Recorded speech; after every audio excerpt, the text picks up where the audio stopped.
Hello everyone! Ayan, good morning po sa inyong lahat and happy Friday everyone. So for today's video ay ito pong ating nilutong liver steak kagabi, which is ito po yung ating full video kung paano magluto nitong ating masarap na liver steak. Siyempre pag steak po, masarap po talaga pag marami pong onion or sibuyas.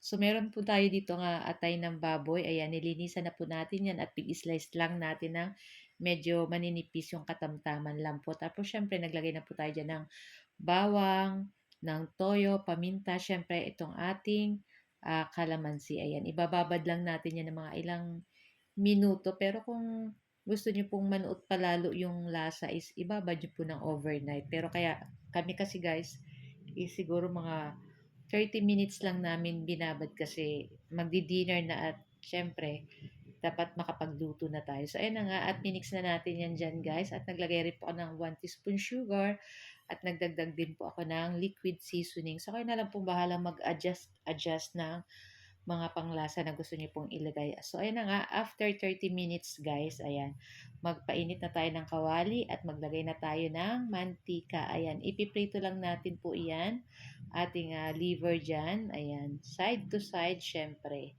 Ayan, bahagya lang po natin yan lulutuin. Ayan, tapos, pagkatapos syempre ito yung ating first batch. So, lulutuin lang po natin halos lahat yung ating binabad na liver. Siyempre, yan, ganyan guys. Luto na yan.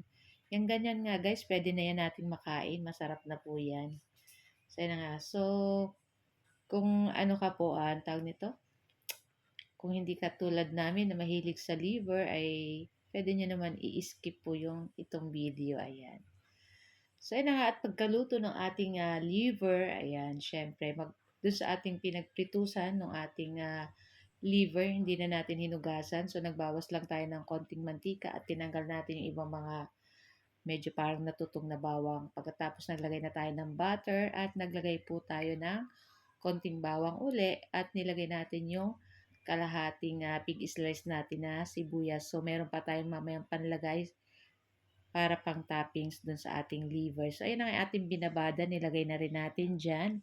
So, magdadagdag pa ako dyan ng konting soy sauce kasi medyo matabang po ng konti. So, dagdag na lang.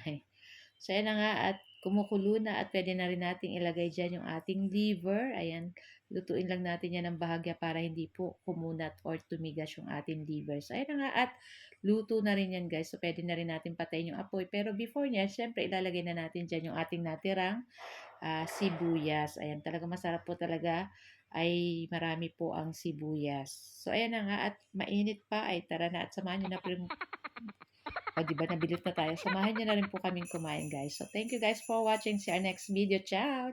Sarap!